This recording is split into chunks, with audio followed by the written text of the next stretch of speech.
तो दोस्तों, हमने इस चैनल पर सुगम गणित वर्ग 7 के लिए सॉल्यूशन का सीरीज चला रखा है। यह इस सीरीज का दूसरा वीडियो है। हमने पहले के वीडियो में घातांक के कुछ नियम बता दिए थे। अभी शेष कुछ नियम बाकी है। पहले इसका थ्योरी कंप्लीट करवा देते हैं, उसके बाद सभी प्रश्नावली को सरलतापूर्वक समझाया जाएगा। तो चलिए शुरू से शुरू करते हैं। तो स्वागत है दोस्तों आपका अपना YouTube channel study to Prince में। तो दोस्तों, हमने आपको ए पे पावर m इंटू ए पे पावर n बराबर ए m प्लस n, ये हमने आपको पिछले वीडियो में बता दिए थे। अब 2 नंबर में है,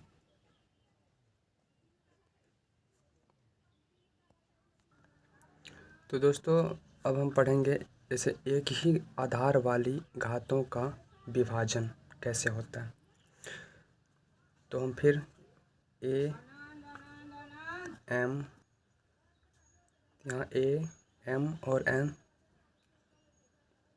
धनात्मक पूर्णांक मानेंगे।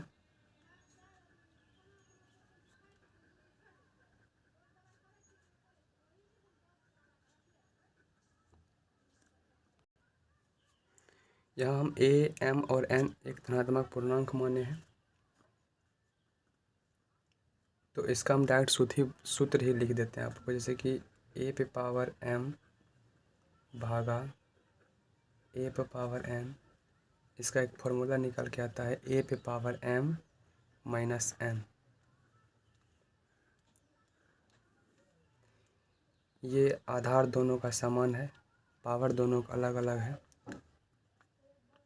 इस पर एक हम एग्जांपल देते हैं आपको, जैसे 5 पे पावर 8 भागा 5 पे पावर 3। तो इसको हम अगर इस फॉर्मूला का यूज करते हैं तो क्या होगा, 5 पे पावर 8 और माइनस 3।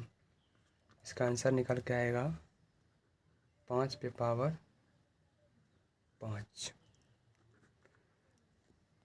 अब आगे है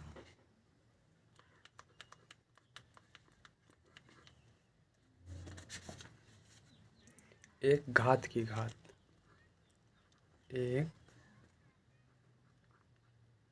घात की घात।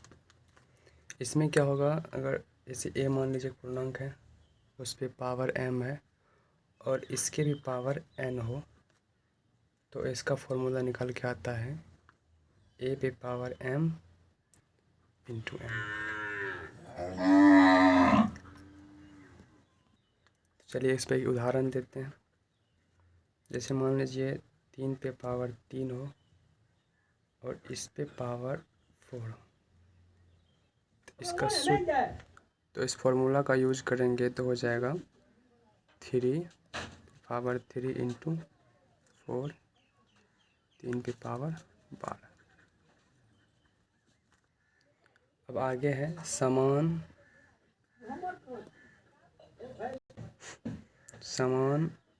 घातांक वाली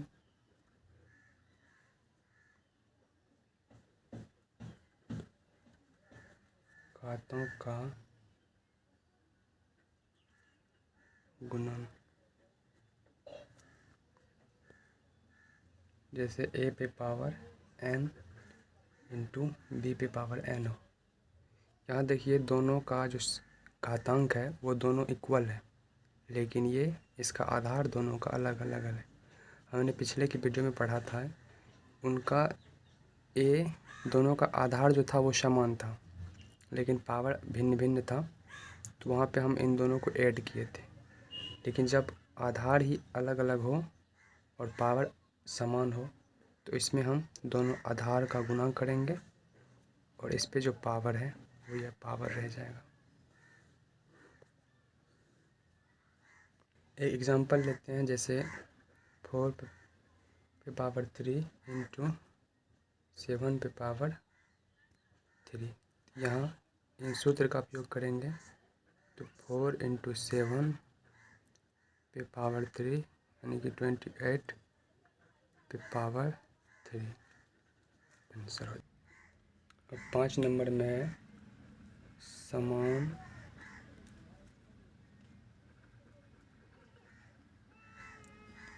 घातांक वाली घातों का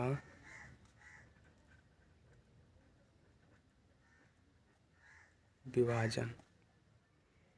इसमें होगा अगर a पे पावर n है बट b पे पावर n हो तो ये a पे पावर n हो, यहाँ पे हम a दिए थे सॉरी, a पे पावर m हो और b पे पावर n हो, ये हो जाएगा a पावर होल n। जैसे एग्जांपल के तौर पे आप बताते हैं, जैसे कि 3 पे पावर 5 भागा 3 पे पावर 2, ये हो जाएगा 3। इसको हम ऐसे भी लिख सकते हैं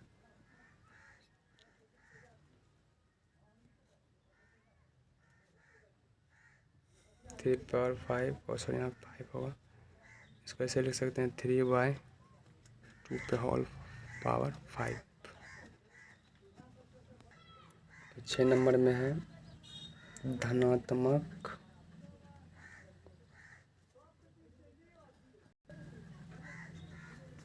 धनात्मक संख्या की शून्य।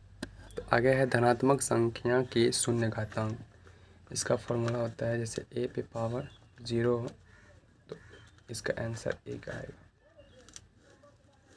एग्जाम्पल के तौर पे आपको हम बताएं तो जैसे कि 5 पे पावर 0 हो तो इसको हम 1 लिख सकते हैं।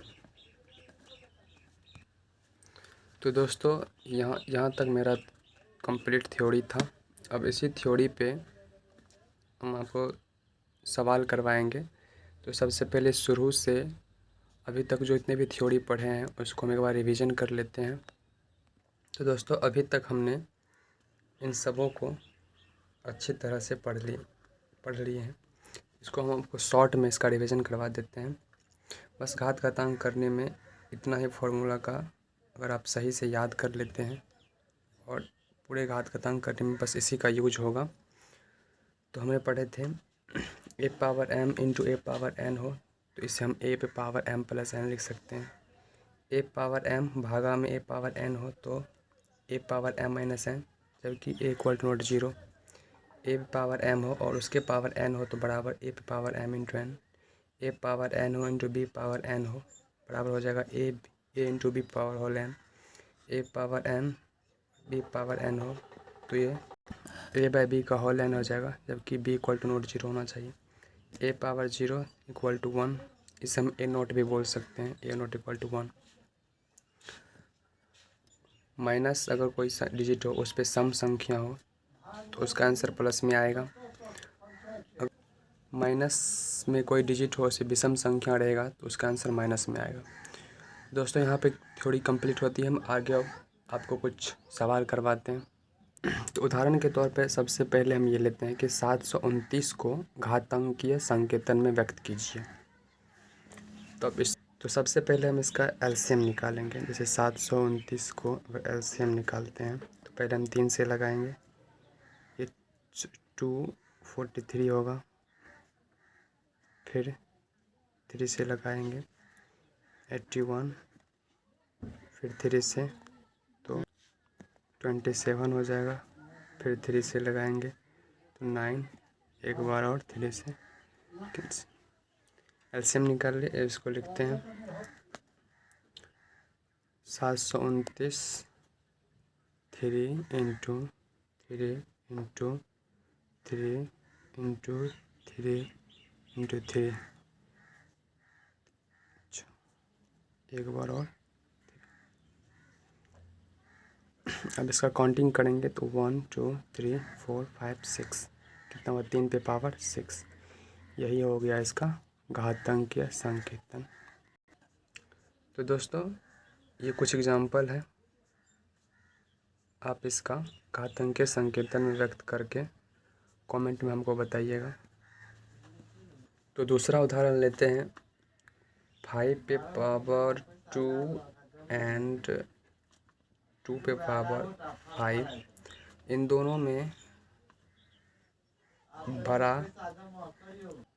दोनों में कौन है बड़ा,